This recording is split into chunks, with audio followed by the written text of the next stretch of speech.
BBC Sounds. Music, radio, podcasts.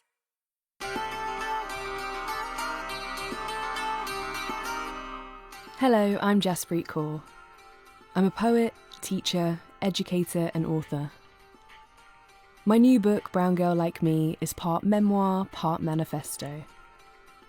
I've drawn on my own experiences growing up to think about what it means to be a brown girl in the UK today, and how we can work together to make our lives, and the lives of our brown men and white allies, better. I'll also be sharing some of the poems that these thoughts have inspired me to write.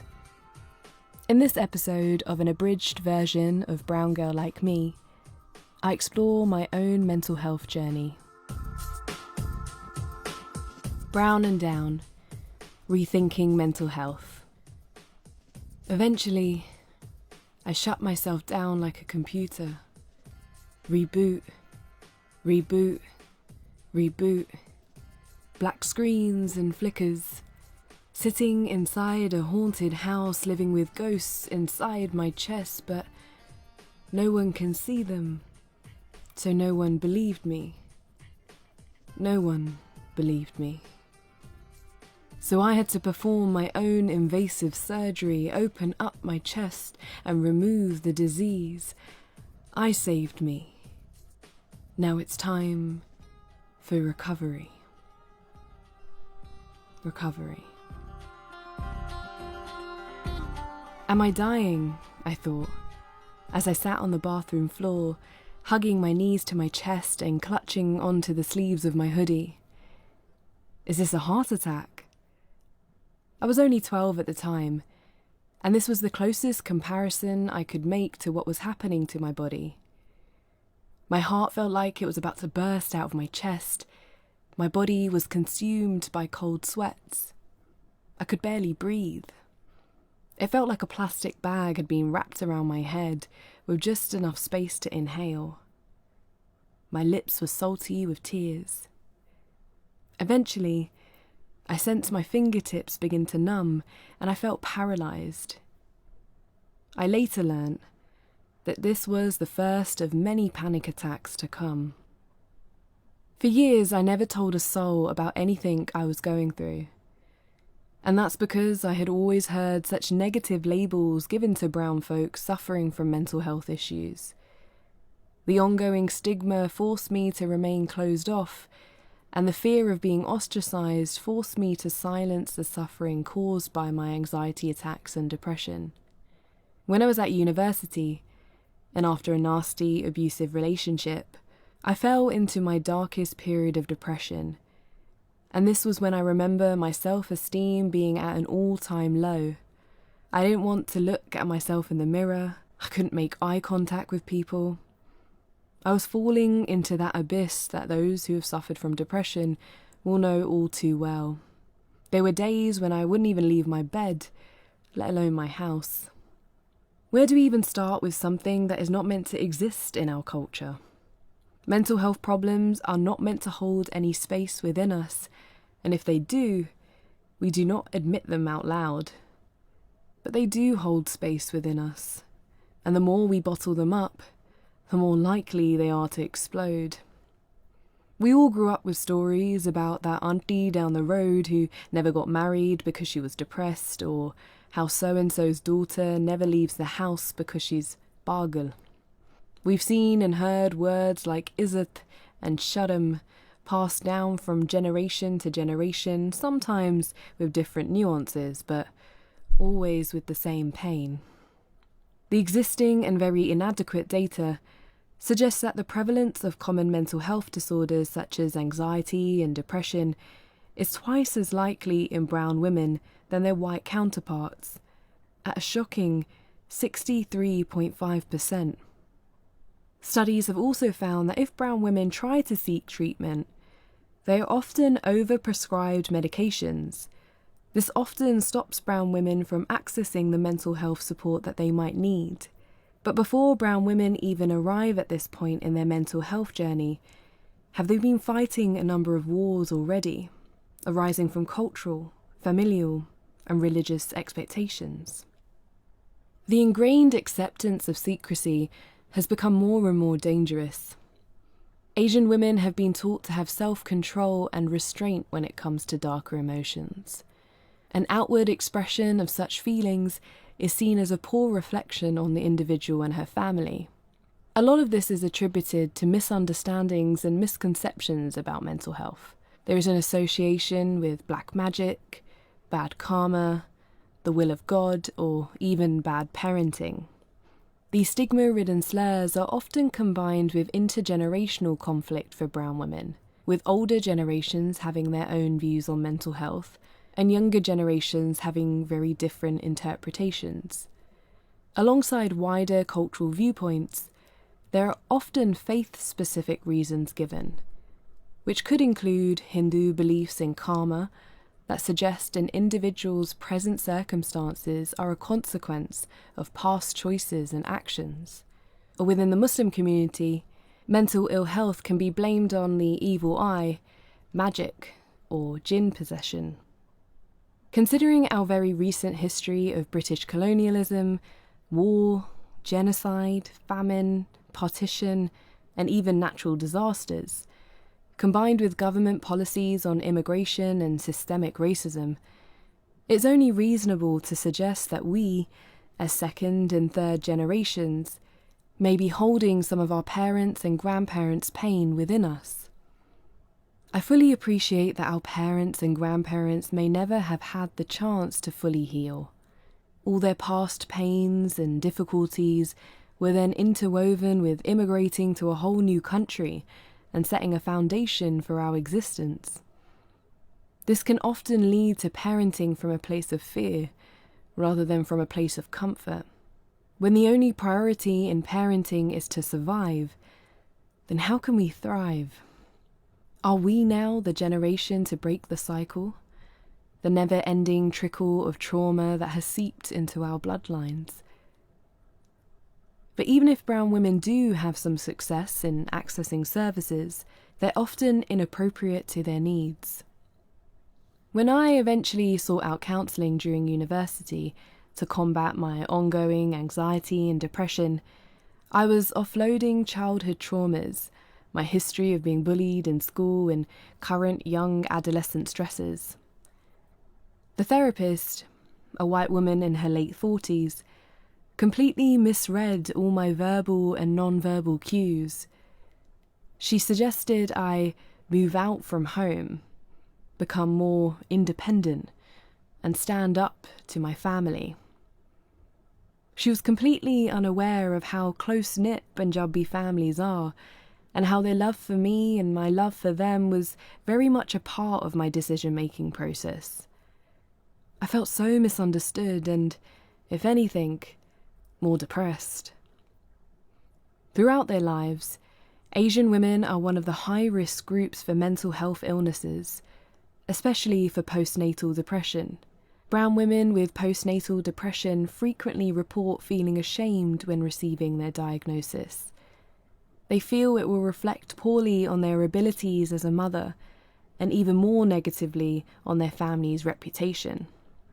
It isn't only in motherhood that these issues are exacerbated for brown women through lack of appropriate support, funding, and research. The same goes for brown girls suffering from eating disorders, despite clinical research confirming that eating disorders are just as common or even more common amongst the brown community. There has been so much conversation about the self-worth and well-being of women as a whole, which does not take into account how particularly destructive patriarchy can be for brown women. The ongoing expectations are particularly strong for brown women to focus their entire life's worth on being a tripartite woman, a mother, a wife, and a daughter-in-law. Fathers, husbands, brothers, sons, all men have a role to play here too. Research conducted by Time to Change, a charity that I'm proudly an ambassador for, also highlighted the role that men play in either allowing or restricting access to formal support for women with mental health problems. This dependence on male support can leave many women, already hindered by the community's social norms around mental health problems, even more isolated, and without the means to recover. But what I wish I could show the world is that this type of toxic masculinity and patriarchy isn't just impacting brown women, but also impacting brown men too. I believe the golden child syndrome also has a role to play here.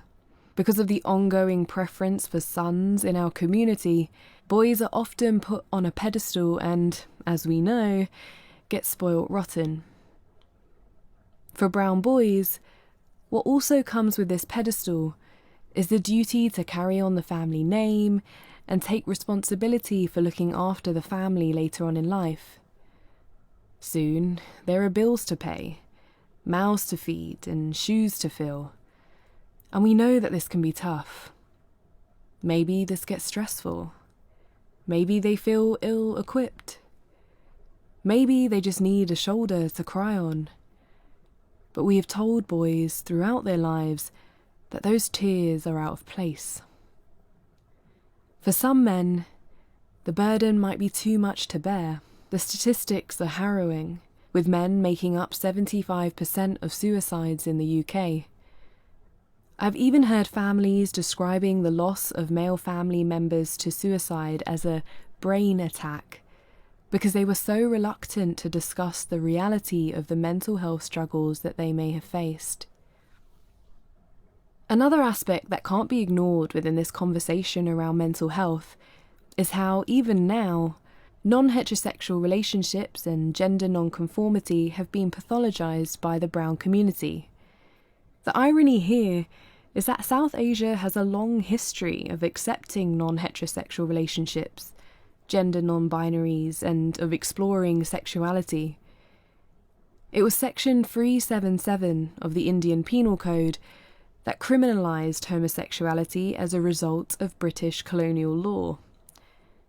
Thankfully, it was revoked in 2018. In 1871, the British also criminalised hijras, who were widely accepted amongst brown folk. Since 2014, hijras have been officially and legally recognised as a third gender. But still, we know that there are significant barriers stopping our LGBTQ+ community speaking openly about their real mental health needs. Imagine feeling like a minority within a minority. With all these overlapping aspects within the mental health conversation, the mission might seem overwhelming, impossible even. I felt this way for a long time, disheartened, alone, and with no sign of light at the end of the tunnel. Yet I think there is a shift happening, a really big shift, that will change how we speak about mental health in our homes, our communities, and most importantly, in our own heads. And it's important that we all take part in the movement. Healing will only come about properly when influenced by collective community discourse. We cannot do this alone. For me, this collective sense of healing had to start at home, something I'd been putting off for years. I'd been invited to do a TED Talk on how I'd been using creative expression and writing to support my mental health journey. But I realised that if I was going to deliver this talk to my biggest audience yet, it was about time that I spoke to my parents about my anxiety for the very first time. It was the first of many conversations my family and I had about mental health, and I instantly felt like such a weight had been lifted. They, of course, had a lot of questions, but there were no stigma-ridden slurs, no judgment, just a sense of healing. Sometimes I still have to remind myself, you're not alone in this anymore. There are still dark days when my anxiety and depression decide to creep back out of the little cave they sit in my head, scratching to get to the surface. There are days where my chains of worry still threaten to spiral out of control. On those days, I let my loved ones know that I'm feeling fragile. I might need some time, patience, or extra support. That's when I remind myself that being vulnerable does not make me weak. Vulnerability can become strength, Vulnerability can help build connection. What's really important is that I no longer bottle it up. I can write, I can speak to the people I love, I can use the methods that I learnt in cognitive behavioural therapy with an awesome and understanding therapist, and I now have a community that reminds me that I am worthy. I am soft but strong. There is a sisterhood here for you on your road to recovery and mental health management. Those lonely bathroom floors won't be your only safe space anymore.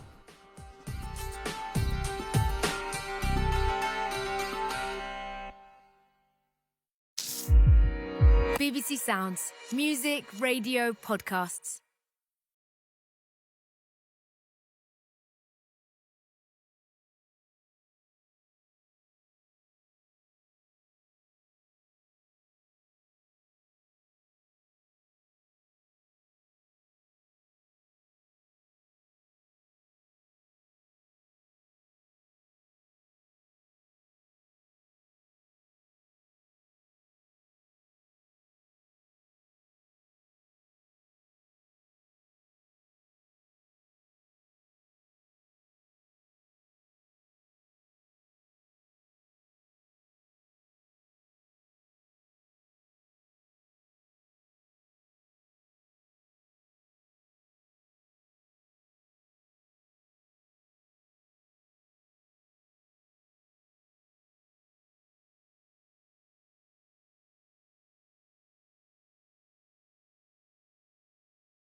Jazz. You take in a deep inhale and sigh, as you've seen this scrunched up face of confusion before. Before her lips begin to part, you start to deliberate over whether you should repeat the accurate pronunciation of your name, at the expense of drawing attention to yourself in front of your new class, or sit there and do nothing. It doesn't seem like that big of a deal, but as many of us know, it is. Sometimes conforming is the easier and often safer path to take. Hanan becomes Hannah, Nikila becomes Nikki, Feroza becomes Frozen, Jaspreet often became Jasdeep, Jasmine, or my personal favourite, Jasper. I never corrected them, and I know there are thousands of other brown girls who would have done the same. This isn't just limited to South Asian names, but what are we losing every time this happens? Our names hold ancestral and historical significance. When they are mispronounced, changed, or shortened to conform to Western norms, these actions eradicate the meaning behind them. That transition is often painful and forces many students to adopt names that are not their own. I've lost count of the times I've told people to just call me Jazz to make it easier for them. Over time, we brown women even become conditioned to apologising to the world for any confusion the name might cause. Sorry, it's Jaspreet? But why am I the one apologising when it's my name that's being butchered? If my mother had to exercise her vocal cords daily to whisper out her broken English, then you can exercise yours too. A lifetime of mispronunciations, misspellings, and outright refusal to attempt my difficult name led me to be ashamed of what my dad had gifted me. I gave myself other nicknames in school. Jazz, JP, Lady S. Yeah, let's not go there. I always wanted to have the kind of name you could find on those keyrings in a gift shop. For me, halving my name to just Jazz was one of the many examples of attempting to make myself smaller, more palatable, more unseen. This mispronunciation of names is just one of the many microaggressions that ethnic minorities have to deal with on a daily basis. Imagine a microaggression as a tiny paper cut. When it first happens, it stings, but you won't bleed to death. But imagine getting 10 paper cuts a day. Your hands would really start to hurt. By the 10th paper cut, you'd be fuming. Imagine then, when you start talking about your pain, you are gaslit and told, "Come on, it's only a paper cut." Little can they see you're covered in them. The perceived smallness of the action can make microaggressions all the more sinister. But there is nothing micro about microaggressions. They creep into the workplace and into society in general, and open the door to the further dismissal of our identities as brown women. Research carried out in 2014 showed that these racial microaggressions are having a devastating impact on our self-esteem. All these paper cuts are eroding brown women's mental health, job performance, career progression, and the quality of their social experience. I never recognized these microaggressions when I first stepped into the working world. If anything, I was often put up on a pedestal, tokenized, if you will. I would be put forward for roles, unpaid, I might add, and I thought I was being appreciated and promoted. I never realized that microaggressions could be coded in that way. I thought, how kind, they think I'm wonderful, when in fact, it wasn't an acknowledgement of my skills. I was being fetishized. Brown women are often desexualized and sexualized at the same time. On the one hand, we are desexualized by our own communities. Historically, we have been exoticized by the white man for our submissive and obedient nature. And essentially, the workplace is doing the same thing, just in a different way, using our submissive and obedient nature to make sure that the work is done and done well. We are then made hyper-visible in order to tick their diversity box obsession. This hyper-visibility is something that brown women have to navigate in the workplace on a daily basis, and that impacts our mental well-being. This feeling of hyper-visibility might mean you're more likely to make mistakes. Being watched like this is a microaggression, and can add to our own nervousness and sense of imposter syndrome. To add to my own sense of this hyper-visibility, I am a tall brown woman. For years, I was so ashamed of my height. I would hunch my shoulders in and even crouch slightly when standing in the hope of feeling smaller. I did the same with my heritage, identity, and the colour of my skin. I wanted to make it smaller and less seen. But this was impossible. And over time, I realised I didn't have to. If I was going to be this visible, I had to own it. Another common microaggression, one that brown millennials especially seem to receive, is being told, usually in a shocked and almost congratulatory tone, how articulate we are. But what does this actually signal to us? Is it that the use of good vocabulary and grammar is usually associated with whiteness, and our speech has confused their perception of that? There is no such thing as sounding white.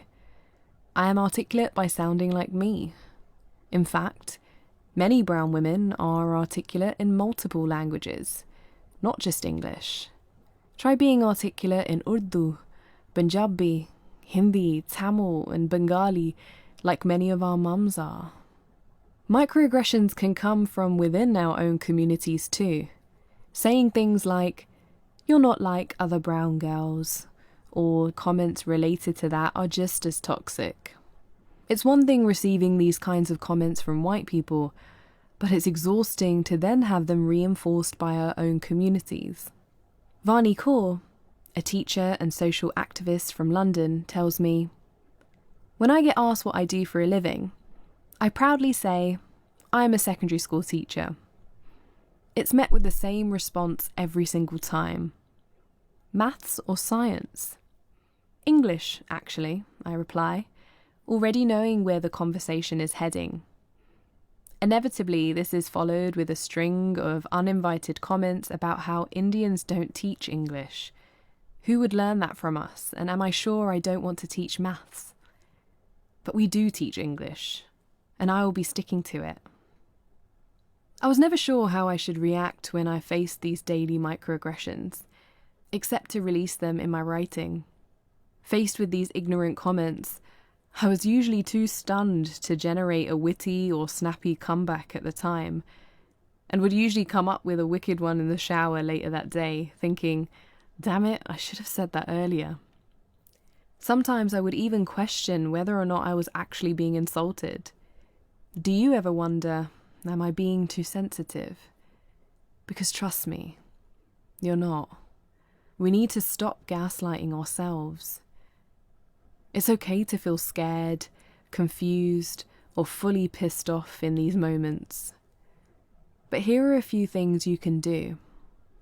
Do nothing. This could be your initial response. It was mine for a very long time.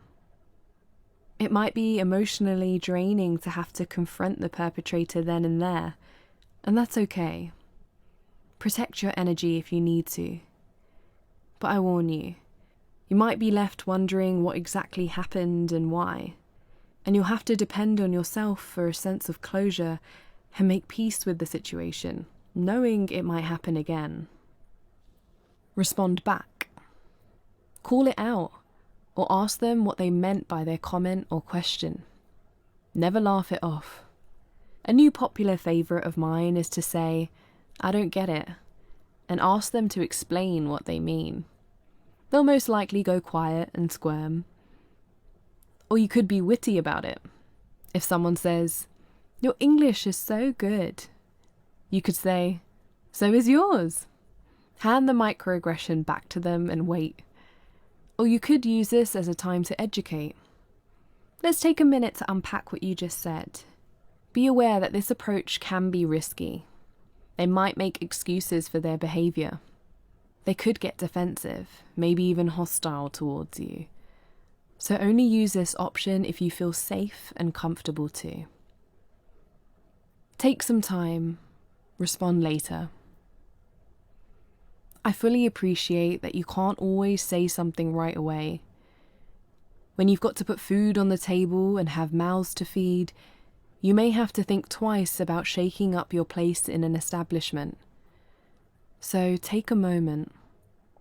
Breathe. This might give you a chance to assess the situation a little better, put into writing what has been said and explain why the event was offensive. You might want to approach another colleague who you trust to help you deal with the situation, or, at the very least, be empathetic. If it can't be a colleague, make sure you do talk to someone about it. You're not alone in this. You can't let it slide. For those of you who want to be a better ally to people of colour in the workplace, or anywhere for that matter, here is what you can do. Firstly, become aware of your own biases, preconceptions, and fears. Some of these might be unconscious, but start checking your behaviours, comments, and actions. I know it's uncomfortable to assess your power and privilege, but trust me, it can't be as awkward as being mistaken for the cleaner or being asked if you've read the Kama Sutra. Speak up if you witness any bullshit, because sometimes your silence can speak volumes. Don't be a bystander. If someone you know reveals their racist beliefs and you hear any of these microaggressive comments flying around, challenge them. And if you're the one perpetuating some of these behaviours, take a moment to reflect. As white allies, we need you to be less performative and really learn to listen and be humble. For example, admit when you're having difficulty with a person's name. And don't worry if the other person sees you struggling. It's okay if you have to ask for help. Remember, nothing grows in comfort zones. Take on some of the awkward emotional burden from time to time. Trust me, you'll grow so much more from it. It's only when I recently stepped back and realised that microaggressions are actually just one piece of a systemically problematic machine that I recognised that we need more than just white people being nice to us. We now need you to carry some of the weight that comes with fighting for racial and gender equality. Brown women are by far some of the most resilient women I have ever met. As a woman of colour, the continuous self-checking, self-sufficiency, and projection of a strong exterior can get really heavy. So be kind and understanding with yourself. We've proven to ourselves that we can be strong, be everything and anything we want to be. But there will be a point where we crave a bit of softness. So, after all those paper cuts, make sure you take time to heal before you put on your cape and take on the world again.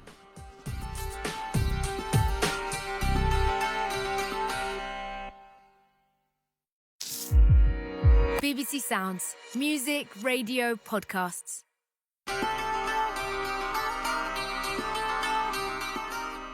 I'm Jaspreet Kaur, and in this extract from my book Brown Girl Like Me, I confront the last taboo: periods.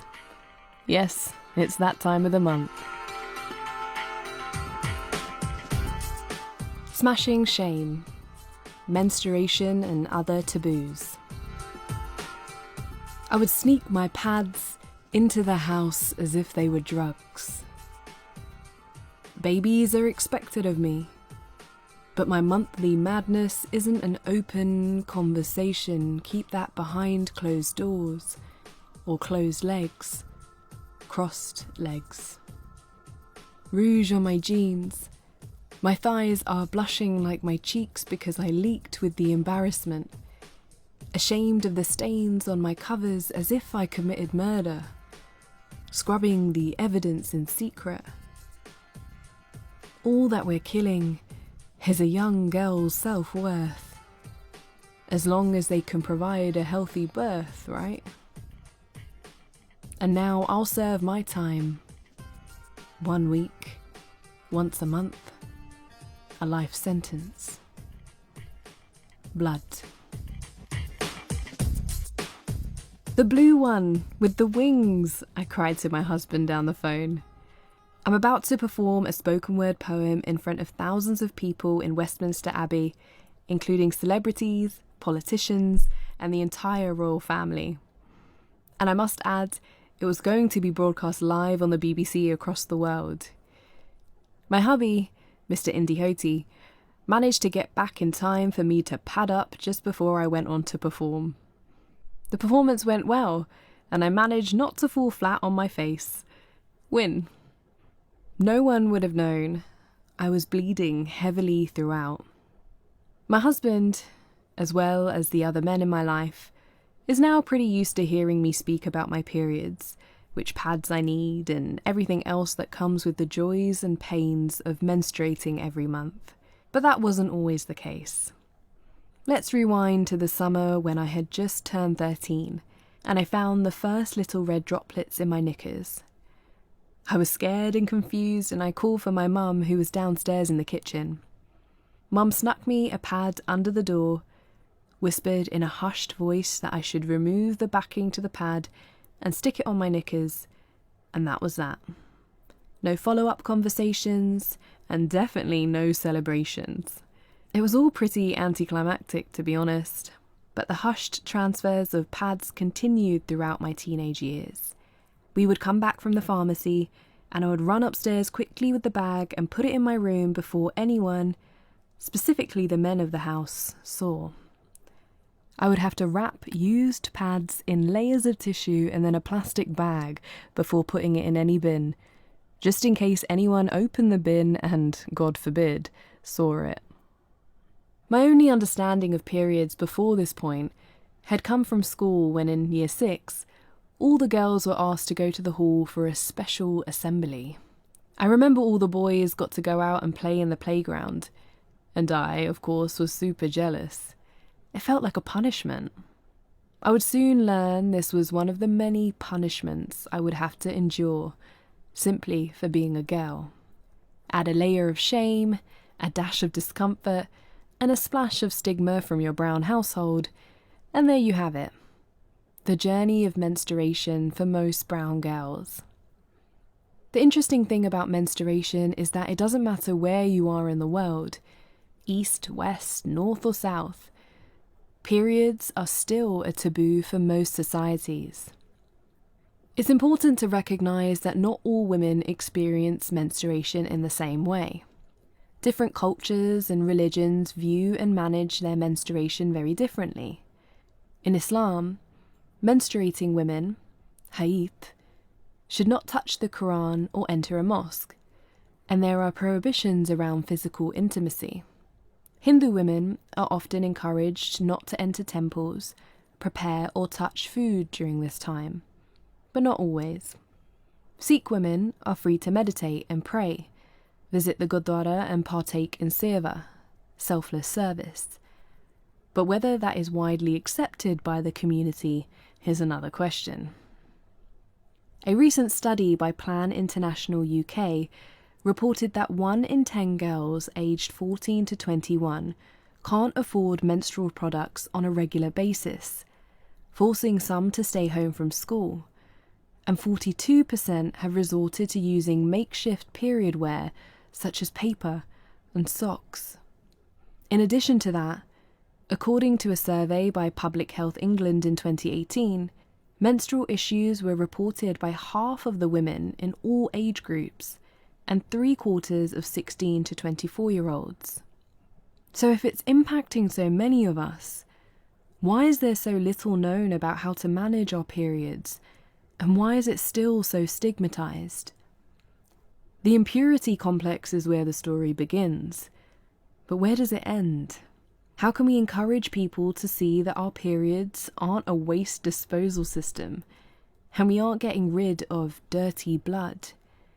Because our bodies aren't polluted.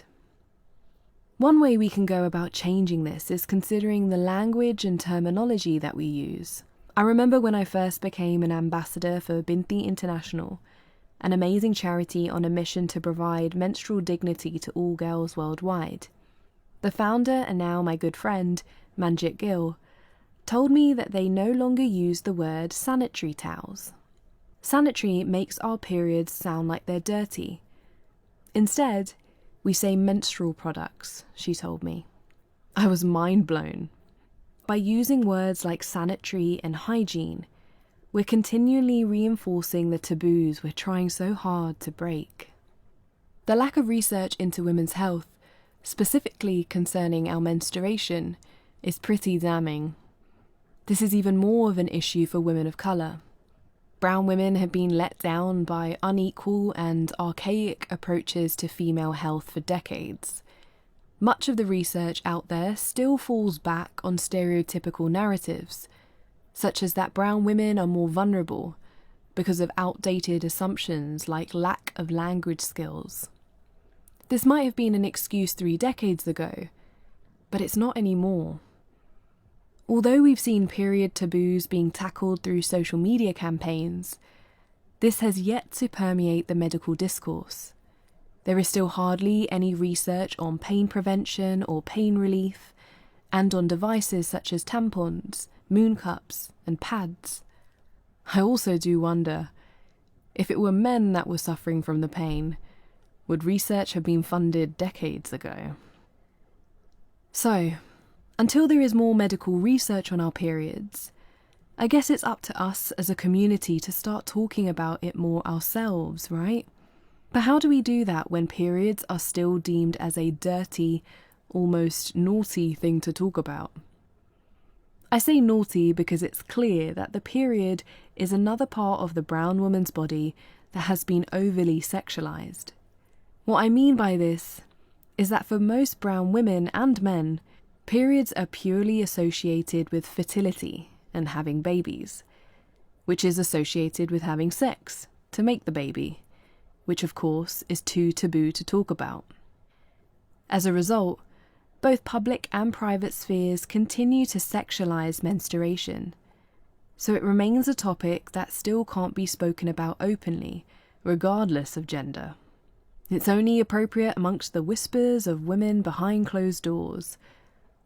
It's the same sexualization of our bodies that tells us to pull up our top because our cleavage has been sexualized, or to tie back our hair because the hair on our head has been sexualized, or hide our bra strap because the bra strap means we have boobies. And this starts so early in a woman's life. We've been sexualizing girls' bodies from as young as the age of 11, or whenever they get their first period. And it's not fair. If periods were seen as a normal bodily process, just like other functions of the body, and if we moved away from the idea that our periods are associated with the sexual parts of our bodies, maybe we could finally desexualize and destigmatize the subject. That way, we can talk about them more openly and normally. For my brown sisters and mummies and perhaps grandmummies, what self-education are my grown women doing? What teaching is going on in our homes? Is it another awkward dinner table conversation you need to add to your menu? When we've been telling our daughters to lie and sneak and hide when it comes to their periods, what are we really teaching them about their bodies, in addition to teaching them that it's okay to lie? And are we getting brown men in on the conversation too? They may not be the ones bleeding, but how is that an excuse? Since when was it okay to not bother educating yourself about something that doesn't affect you personally? If we all lived with that little empathy, we'd all be doomed. Self-education matters. The Eve Appeal found that 44% of women couldn't correctly identify a vagina in a diagram. More worryingly, they also found that 15% of women wouldn't go to see their doctor if they found a lump in their vagina. I know that brown women are used to putting up with pain and putting other people's feelings and thoughts first. It seems to be ingrained in our psyche. But you are never too busy to go to the doctor. You aren't wasting anyone's time. So please, if something doesn't seem right or feel right, ask for help. Pain isn't synonymous with being a woman, so we should stop acting like it is. Admittedly, it was only recently in my mid-20s that I really got to know my body and started my own self-education. I started using an app to track my cycle. It helped me understand when my period would be due and when I would be ovulating. The app requires you to take your temperature every morning as soon as you wake up, to monitor your cervical mucus, and to upload the data. I learned how my temperature fluctuates during the different phases of my cycle, when my body is experiencing an increase either in estrogen or progesterone and follicle-stimulating hormones. Who knew your temperature readings would teach you so much? It made sense why I would feel more tired during particular times of the month, so I learnt to be gentler with myself in those days. At certain times of my cycle, I realised that I was more likely to get constipated. Too much. So I would nourish myself with more fruit. I learnt that my nipples get super sensitive when I'm ovulating.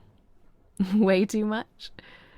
And that the migraines I used to get 2 days before my period were due to the hormone changes.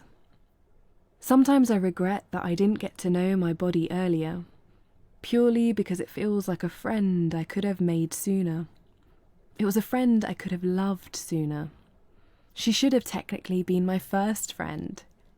And it was only on reflection that I realised that I found my love for my new friend, my body, through the work of other brown women. Brown women are building a new culture of openness with a generation keen to verbalise the realities of the female experience, putting their comfort, health, and autonomy first. Learning everything we can about our own brown bodies is the very first step in empowering ourselves in order to fight for our rightful place in society. With that knowledge, we can continue to fight for brown bodies to be prioritised in activist spaces, in research, in education, and in policy making too. Understand your body and your period.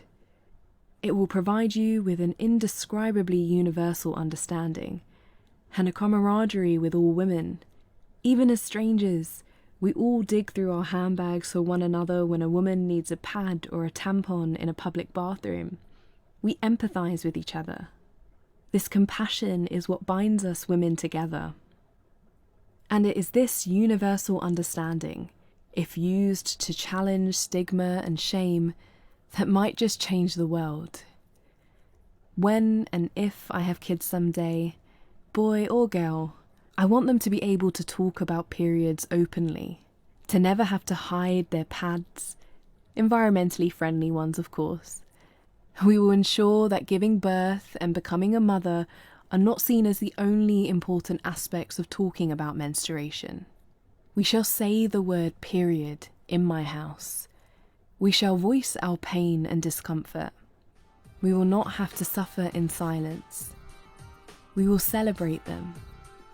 We will understand them. After all, where would we all bloody be without them?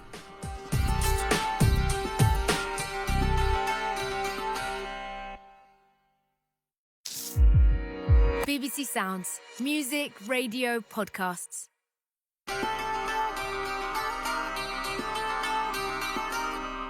Hello, Jaspreet here. A hair-raising subject in this episode of my memoir, Brown Girl Like Me, as I take on waxing, laser hair removal, and the endless quest to conform to beauty ideals.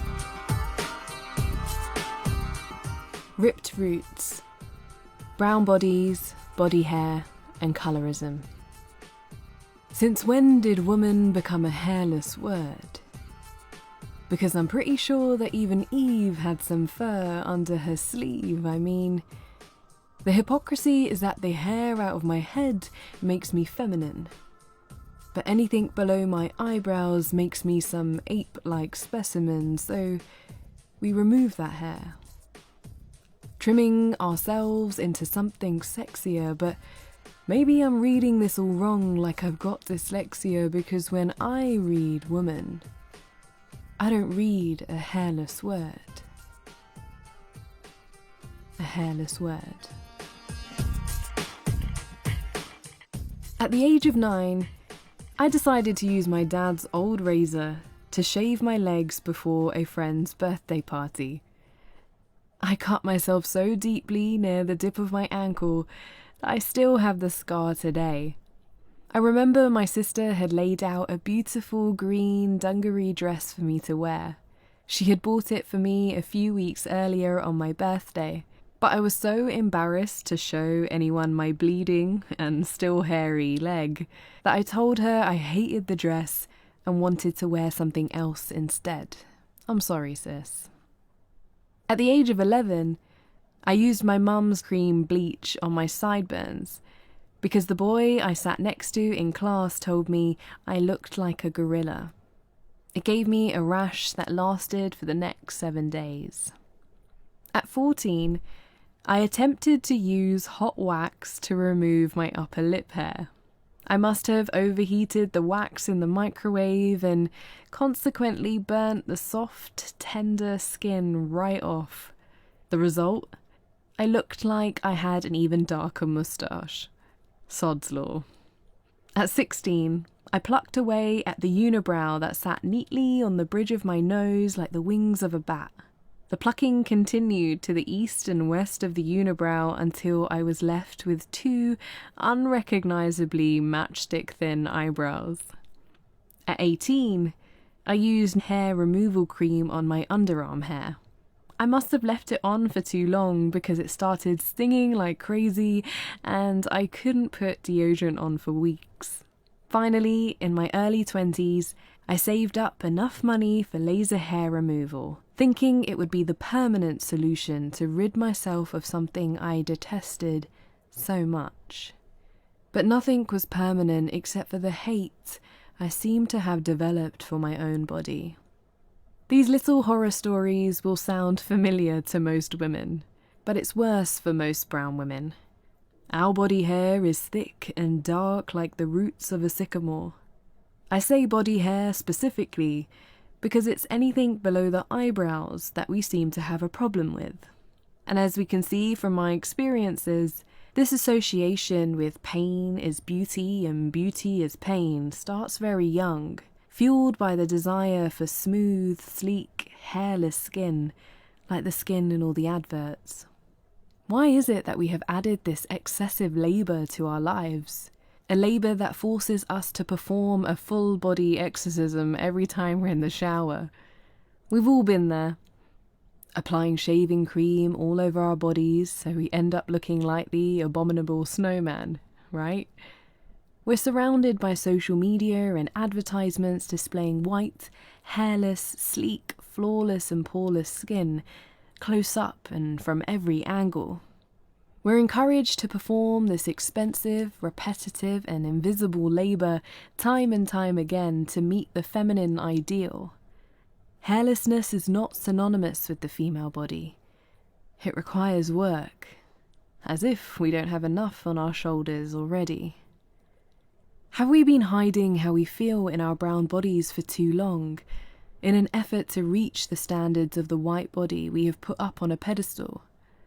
I thought that seeing celebrities like Madonna, Britney and Miley Cyrus exposing their armpit hair over the years would have made me feel empowered and, dare I say, cute. But it didn't. Maybe it was because their faint layer of blonde or light brown hair was privileged enough to find its way onto porcelain pits. Perhaps it was because it was another area of feminism that women of colour had been excluded from. Or maybe it was the sneers and giggles from the white girls in my swimming class at age 9 that taught me that my brown body was something I should be ashamed of. While some of them would pull off their clothes without a care in the world, I would go and get changed in a toilet cubicle, staring down at what I thought were the abnormalities of my own body. Why is it that we became so obsessed with hairless bodies? What ignited this disgust for body hair? And why is it that it's only body hair on women that people seem to have a problem with? Is it just another tool of patriarchal control over women's bodies? I know some people might be reading this and thinking, chill, Jaspreet, it's my body, and it's my choice to remove my body hair because I want to. And yes, of course it is. And power to you for thinking that way. But I just want to assess what brought you to that choice. According to a report by Transparency Market Research, body hair removal is predicted to become a $1.35 billion industry by 2022, with China and India in the lead in the Asian market. So we tweeze and pluck and wax and press in the hope that we can reach a feminine ideal, but we never will. And more importantly, we shouldn't have to, with emphasis on the word have. You can choose to if you wish to, but you don't have to. As I mentioned, I've had laser hair removal done in the past. Despite it being advertised as such, even laser hair removal isn't permanent. You are meant to go for follow-up appointments in subsequent years, but I never really did. I just couldn't see the point anymore. Now I've started to see some of my little friends reappear again, and I greet them with joy, not shame. When I'm feeling cold, I remind myself that my little hairs play an important role in regulating my body temperature. The muscles surrounding my hair follicles encourage the hairs to stand up. They're giving me a standing ovation to trap more heat near my body, cheering me on, even when I wasn't cheering myself. Sometimes I still feel insecure and remove it. It's a journey. Whether I choose to remove it or not, I continuously remind myself that it is a part of me. This slow but powerful journey of coming to believe that our brown bodies are normal and beautiful requires us to challenge uncomfortable truths, because sometimes we go further than trying to remove our thick dark hair. Sometimes we even want to alter the brown skin it sits upon. From being told not to spend too much time in the sun, to using skin lightening creams, to experiencing outright discrimination, skin colour bias within the brown community has a long-standing history of toxicity. The word colorism was first coined by American novelist and activist Alice Walker, whereas racism, which we are all familiar with, usually comes from another ethnic group. Colorism can come from both outside and within our own communities. Two things we know are certain. Number one, you can't have a conversation about colorism without casteism. And number two is that when the Portuguese, Dutch and British made their way east, a caste and class hierarchy structure, with skin colour woven in, definitely existed, and they took advantage of it. They would champion people with lighter skin, whilst portraying those with darker skin as uncivilized untouchables, pitting groups against one another. Dalit women are still suffering from the effects of caste-based violence to this day, facing higher risks of gender-based violence, sexual violence and economic deprivation. It's a perfect example of divide and conquer, and this continued right up until independence and partition in 1947. What came with this was the dominance of Eurocentric beauty standards, with the fair white woman becoming the ideal, and this unfair standard became so deeply ingrained that it still exists today. It is also these types of systemic ideals that have led to an inherent toxic level of anti-blackness within Asian communities. After years of serving under the oppressive nature of British rule, we became conditioned to believe that our lighter-than-black people's skin made us superior to those darker than us. These views have become entrenched. Yes, we have all been victims of white supremacism, but that should be even more of a reason to look out for marginalised or oppressed communities when they need us to show up, rather than further isolating them by making it about us, or perpetuating the problem by being anti-black ourselves. So how can we show up, I hear you say? As well as having these conversations within our homes, we could use our voice and platform in other ways, just like Sharon Dhaliwal, the founder of the Burnt Roti magazine. Sharon dedicated the 3rd issue of the magazine to the theme of anti-blackness in South Asian communities, featuring essays, artwork and photography. Another example is the online campaign #BollywoodSoWhite, launched after the highly problematic Bollywood song Beyonce Shad Jayegi came out. A song that featured popular Bollywood actors Ananya Pandey and Ishan Khattar, and included the lyrics "O tujhe dekh ke goriye, Beyonce sharme jayegi." This roughly translates as, "Beyonce will feel insecure after seeing you, fair-skinned lady." The song was stupidly misogynistic too. Popular social media influencer Shira called out the stupidity on her Instagram page. Bollywood has, she says, consistently endorsed self-hatred and anti-blackness, perpetuating violent white Indo-Aryan supremacist ideologies that harm black and dark-skinned South Asian folks through movies, music, etc. It is these kinds of actions, whether big or small, online, in our work or in our home, that will continue to make a difference to our generation and those who come after us. Hetal Lakhani, an old friend of mine who now lives in Dallas, called out the matrimonial site Shaadi.com for launching a skin colour filter which included fair, whitish and dark as options. Hetal was shocked and so launched a petition via change.org which received hundreds of signatures in a matter of hours. A day after Hetal's petition, Shaadi.com posted on Twitter that the filter was a blind spot and that it had been removed. Win. These online discussions about colorism really had me doing some self-reflection. I began thinking about how young I was when I first experienced the glorification of pale skin. I was probably around the age of 6 or 7 when I first heard aunties saying that we girls shouldn't spend too much time playing in the sun. But to be honest, it's probably even earlier than that. As soon as a baby pops out, whether it's said out loud or saved for auntie gossip for another time, people love to comment on the fairness or otherwise of a brown baby. Isn't it about time that I tell little Jaspreet, getting ready for her friend's birthday party, to disrupt the lessons that taught her that pain is beauty and beauty is pain, and to redefine her own beauty, and that the brown body, in all its forms, shapes, colours and sizes, is also a normal body. Remember, it's never too late to learn and unlearn. Your identity is full of treasures. Maybe some of that treasure is sitting in the roots of our hair or in the melanin in our skin. I can only hope that there will come a day when brown girls, including myself, will feel fully confident in their unaltered brown body. But until then, whether you decide to remove your body hair or keep it, whether you choose to lighten your skin or not, just make sure whatever choice you make with the outside of your body is true to you.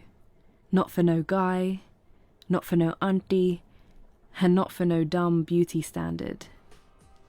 Remember, your body was your first friend, on the inside and out. So don't hate her.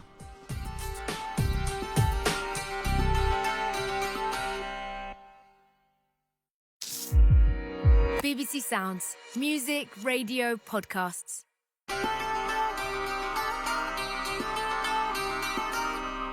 I'm Jaspreet Kaur.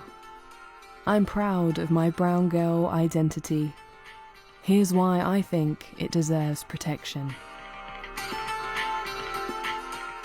Sorry, not sorry.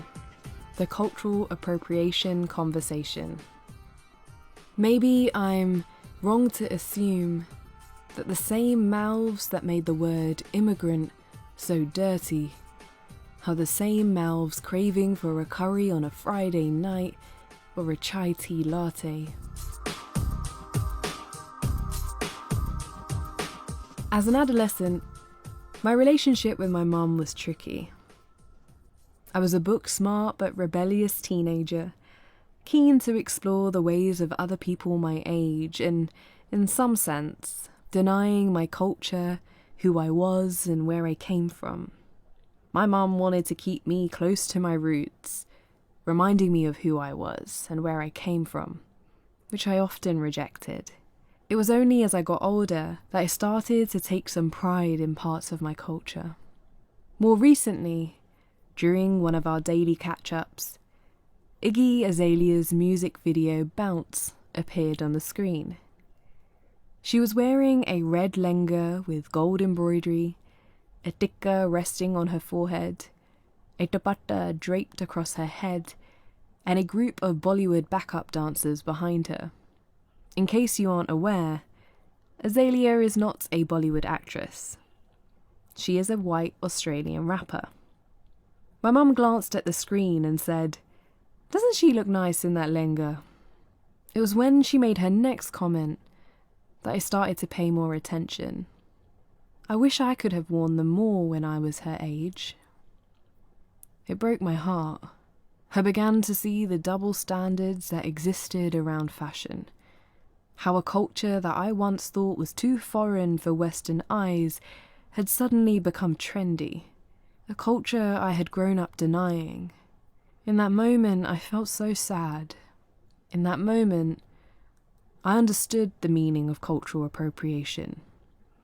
And more importantly, I understood what it felt like. Like most first-wave immigrant families, my parents found those early years very tough.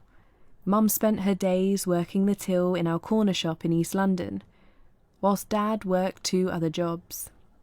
Acceptance of differences was still in its early days during the 1970s in East London, so Mum had to constantly try to ignore the murmurs of Paki under so many breaths, and the sniggers about how she dressed.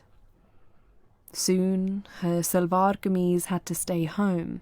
Instead, she saved up enough spare change to buy herself a pair of jeans on sale in Marks and Spencer, and wore my dad's naff-naff jacket every single day. It became her new armour. It was clear that to assimilate into British culture, there was no space for her salwar kameez. It was too different, too colourful, too brash, too foreign. Now, let's fast forward into the present day. When someone shows up to a Halloween party with blackface or brownface, wears a turban on a runway as an accessory, or wears a lenga in a music video with Bollywood backup dancers, these offensive cultural stereotypes are minimising the struggles and real-life issues that many people face daily.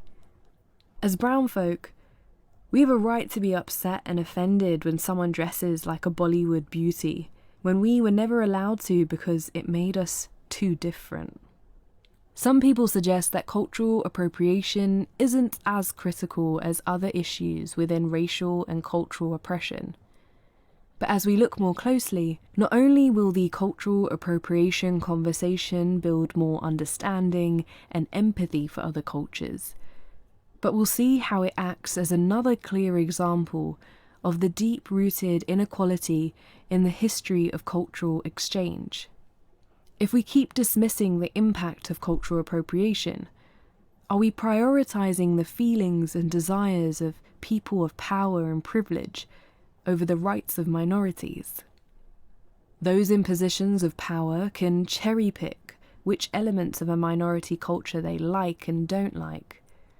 In doing so, the meaning and importance behind these cultural elements are often lost and reduced to a simple fashion statement. I'll never forget the time when I was in Year 5 and I returned to school after my sister's wedding in the Easter holidays, with henna patterns still flowing on my hands. The white girl sitting next to me in class said, "Ugh, don't come near me. I don't want to catch your rash. You're diseased." Later that year, the same girl came back from a family trip to Goa with her hands covered in henna patterns, and all the other girls went apeshit at how pretty it was. By definition, cultural appropriation is actually a noun, but I feel it's a verb. It's something that is done to us, an action performed consciously or unconsciously. Obviously, cultural appropriation is nothing new. Specifically for the South Asian community, forms of appropriation began as early as the 17th century, when Europeans first began colonizing parts of Asia. Things that were once considered savage and uncivilized, like our food, customs, bright colours and clothes, suddenly became all the rage. And though the days of the British Empire are long gone, the internalized self-hate and pain that colonized people developed will take a while to unlearn. One of the saddest aspects of this appropriation of brown culture is that even the source community finds fashion more aesthetically appealing on a white body. Back when I was at university, I was scouted for an Asian modelling agency who were looking for models for 2 big bridal magazine clients. When the magazine was published, I desperately sifted through the pages, and there I was, unrecognisable. They had thinned me down, but worst of all, they had lightened my skin. I looked like a white girl, not Asian, not brown, white. In May 2019, there was an uproar when a brand as big as Gucci started using the turban, hijab, and the niqab in one of their campaigns. To put this in context, since the 1950s, Western governments have sought to encourage as much assimilation as possible, encouraging immigrants to abandon their supposedly inferior cultures, a horrifying and short-sighted prospect. It took until 1989 for the UK Employment Act to finally give Sikhs the right to wear a turban in the workplace. That's why one of the Gucci items, named the Indie Full Turban, caused outrage online when it appeared on the American retailer Nordstrom's website, retailing at £790. The Sikh coalition tweeted that the turban was not a fashion accessory, but also a sacred religious article of faith. The painful truth is that despite the commodification of the turban and hijab by big brands, since 9/11, hate crimes towards turban-wearing Sikhs and niqab-wearing Muslims have, in fact, risen. Are we really equally exchanging our cultures if a brown woman is scared to go out of the house in a salwar kameez, hijab, burqa or turban because of our current political climate, but a white woman can safely go to a music festival in similar cultural or religious items and not feel a slight sense of fear?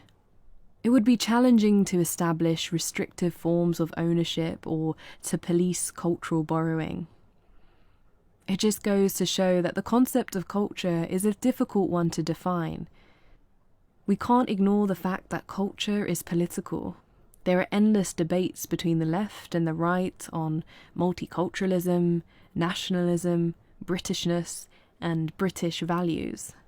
How are brown women meant to navigate this and retain a sense of belonging, whilst also trying to make sure their culture isn't attacked or disrespected? I often get asked, when is it suitable for someone to share cultural aspects? Or in other words, when is it okay for a white woman to wear a bindi? I'll give you a few examples. During my wedding festivities back in 2017, I wanted my white friends to feel as involved in the wedding process as everyone else. Before the wedding, my Melbourne-born bestie and I sat down over a coffee, and I explained the ins and outs of a Sikh wedding. She sat and listened to every little detail for almost 3 hours. She even took notes. So for her to wear a full Punjabi salwar kameez, she in fact borrowed my mum's with her permission, sari, bangles and bindi to my wedding felt acceptable at that time and place. She took the time to listen and to learn. She did not take without permission. When trying to figure out whether you're appropriating another culture or not, I found that writer Nisi Shaw's essay, Appropriate Cultural Appropriation, such a fitting title, was a handy guide. When it comes to a cultural symbiosis, we can usually fit the issues into 3 clear categories: guests, tourists, and invaders. For example, a guest sharing cultural aspects is not too much of a problem. You could be 2 friends, often swapping clothes and learning from each other. As a guest, you would hope they'd want to learn and understand more about you and your culture. A tourist, in this context perhaps a white person visiting a South Asian country, can sometimes be a little irritating, but you give them a pass if they fall into acts of appropriation. They sometimes violate your area's house rules, but you hope they will come to be enlightened and learn about your culture. This is why backpackers and tourists usually get a pass. Finally, there are the invaders. Someone who has deliberately invaded your space without warning, commodifying and profiteering from aspects of your culture without any regard for its history, context, or how it might make people from that background feel. It makes no sense for the invader to be adopting that cultural accessory or object in the given context, time, or place. So, if you're ever questioning whether you are appropriating something or not, see whether you fit into any of those 3 categories. If it's the latter, press pause and reassess. We all need to be especially alert to things that are held sacred in other cultures. Sure, we have the right to express ourselves freely through the clothes that we wear, but can you see why wearing a t-shirt with a Hindu god or any religious deity or symbol might be a bit insensitive? Try to ask yourself some questions first. Here, I'd like to emphasize Susan Scafidi's 3 S's: source, significance, similarity. Think about the source community. Who are they? What is their history? Do they perhaps have a background of exploitation, slavery, or maybe even genocide? Does your participation benefit or hinder the community?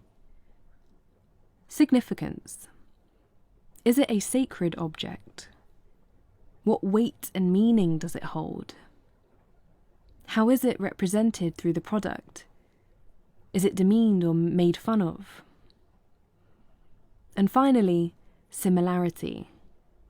Is it copying a cultural object or concept that originally belonged to another culture?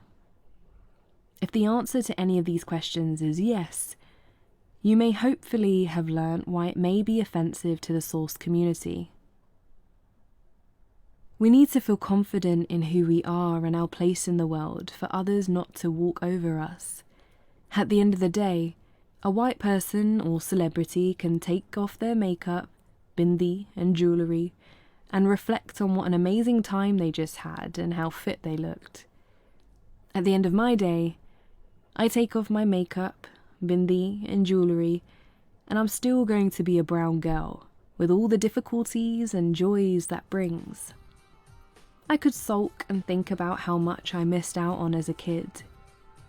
Or instead, I can try and be more in love with who I am now.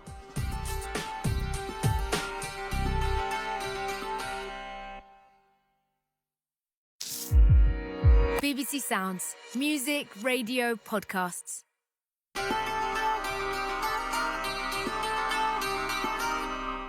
I'm Jaspreet Kaur, and in this episode of my memoir, Brown Girl Like Me, I talk about the most wonderful of subjects, love and dating. Let's hope my mum isn't listening. I was at the library. Love, dating and relationships. There were walls built around me, each brick concealing some shame, each cement crease covering up a scar, a bruise, a secret, a name. My eyes were always tired and my cheeks were always wet. But after being pushed so often, I had learnt to watch my step. You asked me if I was ready to be loved, and I kept thinking, not yet. But then I realised I couldn't keep making you pay for someone else's debt.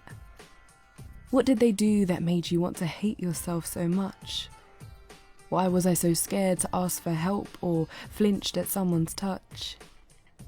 I told others to love themselves more, but couldn't take my own advice.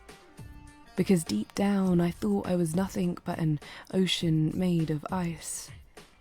But one look at you and I melted. I eased into your palm. Because after years of panic and fear, I finally felt some calm. How am I meant to hold your hand if it's always in a fist? I let go.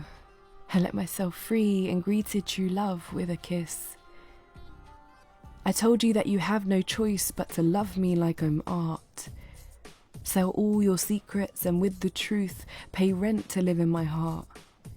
You've made your role, high as a kite, burning higher and higher. Because only a man like you was able to love a girl made out of fire. Love is the topic we've been writing about since ancient civilizations, through art, through music, through stories, through film. I've written hundreds of poems about it over the years, especially since I met my partner, Mr. Indie. It's the one thing we can never stop talking about, and no matter how much we explore it and write about it, we still have no idea how to navigate it. Love. The word that either gives you hope for all humanity or makes you roll your eyes in disgust. I've felt both. I've spent months listening to the stories of other brown women on relationships, marriage, divorce, heartbreak, and singlehood. And I still have no idea what to tell you. But there is one thing I do know. Brown women know what love is. And we know what it is not. Even as a grown-ass woman, I felt like my mum might tell me off for even mentioning the word dating. Because brown folks don't date. Well, we all know we do. But you know the sitch. You've got to tell everyone you were at the library when you were really meeting that cute guy that sits behind you in Friday's lecture for a coffee. It's not that we want to lie, but when you've been taught to avoid boys like the plague your whole life, the conventions of love, relationships, and dating can look a bit different. Most of us are told don't talk to boys, don't be friends with boys, stay away from boys for the majority of our childhood and young adulthood. Then all of a sudden, there is a time post-university when we're in the prime of our 20s when something dramatic happens, as if the tectonic plates had suddenly shifted. And with it comes a tsunami of questions which include, almost aggressively, do you know any nice boys? Or, you should be thinking about marriage. Or better still, Auntie from the temple knows a really nice boy for you. Apparently, an expiry date that we were not aware of has been plastered onto our foreheads, sparkling in gold. For brown folk in the Western world, the love we see and learn around us is often as confusing and conflicting as it is for anyone else. We grew up watching films and listening to music about affection, kissing, hugging, chocolates and flowers. These typically romantic representations of love often conflicted with what we saw in our own homes. That kind of affection was definitely not going on in my house. We'd even change the channel if it looked like someone was about to kiss on EastEnders. But over the years, I began to learn that the love I saw in my home wasn't more or less valid than these other interpretations of love. It was just different. My mum and dad have been married for over 40 years. They've always looked after each other. My dad may not have showered my mum with chocolates and flowers on the last Valentine's Day, but a week or so later, he bought her a bin liner filled with a year's supply of her favourite Olay cream because it was on sale. To me, that's also love. We all know that the kind of love we see in Hollywood movies or Bollywood and Star Plus dramas isn't real life, but we still all aspire to the dream. But brown girls are subjected to an extra pressure, often wrapped up in thick layers of capitalist patriarchy, that tells brown women that their only goal in life is their wedding day. I know girls who have planned every single detail of their wedding, from their outfit to their centerpieces. They've even got a date set. Only one problem. They are still waiting on a groom. There is no problem with dreaming about your wedding day. But in the words of activist and writer Umrit Wilson, I don't want any girl to feel that it's her only pinnacle of glory and her raison d'etre. Society teaches brown girls to grow up dreaming of their wedding, not about their life. Imagine if we, as brown families, saved as much money to invest in our daughters' studies, ideas, and business ventures as we do in their big blowout wedding receptions. Imagine if we supported their other dreams too.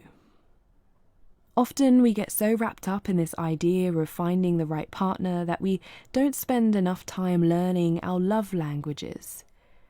What does love look like and feel like to you? And have you ever taken the time to consider how the people around you wish to be loved? When Mr. Indihoti and I first got together, he assumed one of my love languages was gifts, as this may have been a language he'd learnt in the past. He'd buy me fancy presents and take me to dinners in Michelin-starred restaurants, but as lovely as they were, neither of us were that fulfilled by them. However, when he took me to Comic-Con for the first time, or when we took my nephews and niece to Planet Hollywood, we were smiling ear to ear. We realised it wasn't about spending a load of money. We both just loved quality time with each other. In a world with so many distractions, we just wanted to be present in love. It was one of the most important aspects of our love language hierarchy.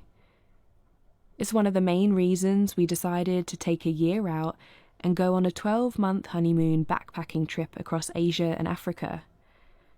We didn't want a big fat Indian wedding, so instead we put a deposit down for our first home and built memories of quality time around the globe. Our quality time now includes long dog walks, eating yummy street food, working out together, more travelling, and exploring our passions like arts and culture. We all have a hierarchy as to which quality is more important to us than others, and this is often something that brown girls don't get to communicate with their partners. While a head massage after a long day at work might make someone who values physical touch feel like £1,000,000, the same gesture may not mean all that much to someone else. It's through this love language self-discovery expedition, wow, that was a mouthful, that we begin to recognise what kinds of behaviours we should and should not accept from others within the realms of love. Because I know I have had a serious problem in this realm. I made a self-diagnosis a few years ago. I suffer from a people-pleaser problem. They call me a yes man because I can't seem to say no. I take on way too many jobs for other people, I put my own desires last, and guess what? Brown women are the ultimate people pleasers. When we choose to people please, we decide to chip away at ourselves and spread ourselves too thinly. So thinly that we actively silence parts of ourselves. It's important that we stay whole and full and not settle for crumbs from people. Otherwise, we will always be hungry and we'll always be put last. You shouldn't have to earn people's love by trying to please them all the time. This kind of people-pleasing is rooted in fear. But we, as brown women, can no longer keep people-pleasing if it's to the detriment of ourselves, never mind how exhausting it is. Take the wheel. Say no when you need to. Set your boundaries. Don't settle for little crumbs. Eat the whole cake. And stay full. I appreciate that it's not always that simple. And once brown women have climbed aboard the love language, self-discovery, boundary-setting expedition train, the next question appears. How do I actually meet a guy these days? This seems to be a common question amongst most of my single girlfriends, and I guess there is no simple answer. Whether it's meeting someone online, whether it's arranged, whether you've met him at work, whether you've known him from school, who really cares? For years I've seen the mainstream representation of brown relationships and marriages follow the same old lousy and lazy storylines of backwards arranged marriages and poor passive housewives. It was easy for Western media to point fingers east when it came to the patriarchal traditions of marriage. Yet it was only as recently as 1991 that the UK classified rape in marriage as rape. My point is, it's not about which culture is more archaic than the other. It's that we need to be telling the brown love story with our own voices. I recognise that many of the stories and thoughts we've heard so far are heterosexual, cisgendered examples. We still have a long way to go in our communities if we are to provide an open and healthy space to talk about our gay, lesbian, bisexual or trans experiences of love and relationships. Homosexuality was only decriminalised in India in 2018, but despite what governments are or are not doing, Despite the whispers at family functions, despite how the media does or does not represent queer love, I'm overjoyed to see it blooming, breaking barriers and existing more openly than ever before. Incredible organisations like Asians have been doing incredible work to ensure that the experiences of love and relationships from a non-heterosexual brown voice are also reaching the mainstream. Gaysians has built a network of over 24 different LGBTQ+ organisations, including Hidayah, who provide guidance for the Muslim community, and Sarbat, a volunteer-led group addressing LGBT issues from a Sikh perspective. This support, solidarity and visibility is a vital part of the brown love story. Someone who knows the importance of queer visibility all too well is Saima Razak, activist and chair of SEEDS, supporting education of equality and diversity in schools. Saima was the first gay Muslim woman to lead Pride in 2019. She told me how leading Pride was a really powerful moment. I wanted to present myself authentically, so I decided to don myself in my favourite Pakistani suit and bangles. I will never throw my community under the bus and label them all homophobes because that simply is not the case. By presenting myself authentically, I am bringing more and more people with me on this journey of equality. Over the years, I've lost friends and family members for speaking in defence of LGBTQ+ and queer love in general, often fighting those who consider themselves the most pious and loving people. I tell them that they can't know what love really is if they can't accept all love. I've had religious texts quoted at me as a justification for their homophobia. The irony here is that I lean into my faith to learn true pyar, love, to live with sat, truth, and to let others live in their truth, to live with daya, compassion, and live empathetically, in the hope that we all find our santok, contentment in this world. Now that's love.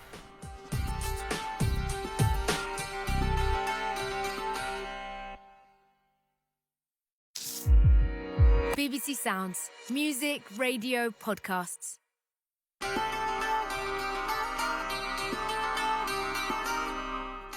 And love is a subject that requires a full examination. So here is part 2 of my essay about brown girls and relationships. I'm Jaspreet Kaur, and this is an abridged version of my book, Brown Girl Like Me. I'm still at the library. Love, dating, and relationships. I love listening to the golden nuggets of wisdom that BG gives me. BG, Mohinder Kaur, is my husband's paternal grandmother and pretty much raised him growing up. Usually we would call a maternal grandmother Nanny Ji, but Indy and his family have called her BG for as long as they can remember. It is a name often given to mothers or grandmothers out of endearment. I frequently get asked what is it like to be living with my grandma-in-law. In-law talk being one of the hottest topics in the brown community. And I often say BG is the soulmate I never knew I needed. She and I sometimes joke that we must have met in another life because we have a very special connection, in her words. She has taught me the true meaning of unconditional love. She has taught me, "Pyar naal patthar vi badalya, ja sakhanda hai." Meaning, even stone can be softened with a bit of love. BG is what makes our house feel like a home. Indy's BG reminds me a lot of my own late maternal grandmother, Surjit Kaur, who we also called BG growing up, a mother to all. But these two women have more in common than just their pet name. They both became widows at a young age. My grandma, Jaspreet Kaur, henceforth BGS to save you from confusion, was born around 1936. Due to the lack of official records and documentation in Punjab at the time, we are not entirely sure of her official birth date. Everyone who met her was astounded by her intelligence, strength, humility, and pure heart. Not once would you ever hear her utter hateful words to anyone. She could only speak words of kindness. But unfortunately, fate did not treat her with the same consideration. When she was of age, her marriage was arranged with my Nanaji, Gundan Singh. They were blessed with 2 children, my beautiful mother and my uncle. However, when my mother was only 2.5, her father died. BGS lost her husband, and my mother and uncle lost their father far too soon. The years that followed were difficult. As a widow, she was perceived as an extra mouth to feed. Much to the disbelief of those in the Bend, BGS continued to work hard on the family land, completing all the manual labour, building and ploughing by herself. She wanted to make sure her children were educated and would not have to face the same hardships as she had. My mum tells me stories of how BGS would wake her and my uncle before sunrise with a lantern and make them read and write before they went to school every morning. Thanks to BGS, my mum was one of the few women in the Bend to go to college. Despite the hardship she endured for almost 50 years as a widow, BGS ultimately received the utmost respect from members of her village. Widows like BG and BGS are so often betrayed by their states and their own communities, and sometimes their own families. There was a time where women like them would be burnt alongside their husbands' funeral pyres. Yet I'm astounded that they were still able to show others nothing but love and lived in Chaddi Kala, eternal optimism. Always kind, always smiling, always warm.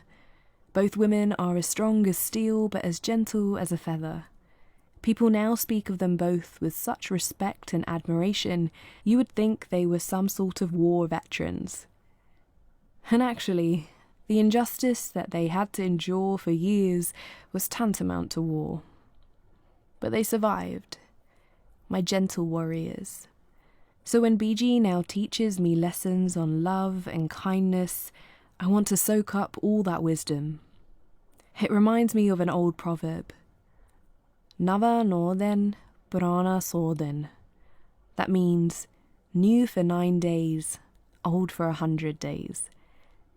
It's okay to adopt new ways of thinking, but ancient wisdom can last and live with us in love too. When my late paternal granddad, Babaji, and the rest of my family went to meet Indy for the first time, I was terrified. Traditionally, when the bride's family visits the groom's family for the first time, the bride doesn't attend. So I was waiting at home, shaking in my boots, aka fluffy slippers. Deep down, I knew they would all adore him, but my Babaji was a very headstrong man, and his opinion mattered to me a lot. When they arrived home, I remember standing at my living room window, peeping through the curtain to see the expressions on their faces as they all got out of the car. They were all beaming. When I asked my Babaji what he thought of him, he said, "He sits up very straight. Good posture." That's it. No feedback on Indy's personality or his terrible banter, just his posture. To my Babaji, this spoke 1,000 words. This was a sign of a well-raised man. He did ask me one question, though. "Do you mind that he is shorter than you?" he asked. "No, not at all," I replied. To be completely honest, up until this point, it never occurred to me that Indy was 2 inches shorter than me. And I began to wonder why my granddad even asked me this question in the first place. It reminded me of the times where my height had been a problem for brown men. I think it was less about my long legs and more about how my height made them feel. Smaller, less masculine, maybe. It reminded me of those many years when I tried to make myself smaller, both physically and metaphorically, because I felt too much. Too tall, too curvy, too opinionated, too political, too anticipatory, too intelligent, too bright, too much of myself. And every single time, I had to unfold my halved body and my quartered mind and stand up whole again. Because it was never my job to mend fragile male egos, just as it's no one's job to make me feel like a woman. If your manhood is defined by how much richer, taller or stronger you are than your woman, then you've got a whole lot you need to unpack in therapy. I do feel sorry for brown men. I know that it's the structures of patriarchy and hypermasculinity that cause them to behave this way, and prevent them from really exploring their emotions and speaking their truth. One day, I hope our empathy for one another helps us build healthier relationships. I hope brown men become more empathetic to the complexities that come with navigating the world in a brown woman's body. And on that same thread, men themselves start exploring where their feelings of insecurity, fragility, and lack of fulfillment might be coming from. This will take time, patience, listening, and learning. It will come when we can communicate honestly with one another. As with any relationship, healthy, clear communication is key. Let's be honest. Let's be vulnerable. This requires really hearing the other person, whether it's the good, the bad, or the ugly. Indy knows my deepest, darkest, scariest truths, ones that I thought I could never share. Through this kind of communication, we can build trust, one of the cornerstones to any relationship, and learn each other's love languages. Building from a place of trust allows us to be willing to hear and speak our own truths. And we should never punish each other for speaking our truths, even if they hurt. This is what affirms the value of truth-telling and sets a foundation of trust. And sometimes the truth hurts and relationships have to end. In other cases, it's a foundation that love will hopefully grow from. One of the ways to build this foundation of trust is through friendship. Can that person be your friend? Often, when brown girls are taught that the only reason for a relationship with a guy is getting married, they miss the great opportunity to find a friend in their partner. I think it really helps to see the other individual in their natural environment, and at risk of sounding like David Attenborough, in the wild. Observe what they are like in their own spaces, around their friends, around their family. This is especially important for brown girls who are introduced to someone they don't know well enough already. Before I asked Indy to marry me, I observed him in the wild. I attended the events he was holding in the city. I went to all the art exhibitions he held. I saw that he treated the waiting staff at restaurants with kindness and respect, was never rude, demanding, or dismissive. In his spaces, he was always empathetic, always cheeky, a cool confidence I couldn't get enough of. He carried himself with the most gorgeous mixture of dignity and poise, but also spontaneity and silliness. And after 2 months of observing and really getting to know each other, I asked him to marry me. He was everything I wanted and never knew I needed, and I wanted to spend the rest of my life with him. He observed me in my spaces too. He came to all my shows, hung out with my family and me, and picked me up from school when I was teaching. Indy learnt that I get grouchy as hell when I'm hungry, I hate the cold, I'm sensitive and I cry a lot, but I'm as strong as fuck. He knew I wouldn't stop fighting for the things I cared about even if it killed me. He saw every version of me, and by that point, I was so honest with myself and who I was that I didn't really care if anyone else liked it or not. Shortly before Indy and I got together, I'd spent around 12 months on the love, language, self-discovery, boundary-setting expedition train. I spent much of that time single, discovering myself, accepting myself. And it was here that I built the very necessary foundation for self-love. I came to understand that this foundation of self-love, just like the foundation of a house, must be strong, because it is on this foundation that the other rooms of love can be built. Only then can you start filling the rooms with the love of others. For many of us, this foundation of self-love may have been broken down. This may be due to witnessing unhealthy relationships in our childhood or in our homes. It could have been due to a toxic boyfriend or being bullied. Our self-love foundation has instead been replaced with quicksand, and anything we try to place on top of it would fall into an abyss. But it's never too late to start building your strong foundation of self-love. We cannot control how others decide to love us, but we can choose how we love ourselves. I do believe this can be particularly hard for brown girls. Our parents, who had their own struggles and were often forging very difficult lives for themselves, as I explored earlier, don't always bring us up to feel like this. The idea of self-love probably isn't a priority when you are fighting just to make a decent life for yourself and your children. But once we love ourselves, we can decide which love we accept. I've always said that the best leaders lead by example, and the same can be applied to love. Lead by example. Love yourself in the way you wish others to love you. Show up for yourself. I now always treat this foundation of self-love and my rooms full of love with tenderness, kindness, and care. To me, love should feel like a sacred place. By speaking our individual love languages, by telling our truths, and by loving ourselves, we find a very special, safe, and sacred place in our rooms of love. A brown woman is filled with many rooms of love, and sometimes the people who we meet throughout our lives will have keys to these rooms. Others, they come with hammers. Choose your people wisely.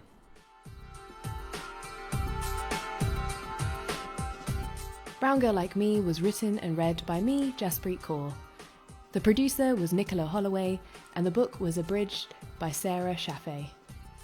Brown Girl Like Me was a BBC Books production for BBC Sounds.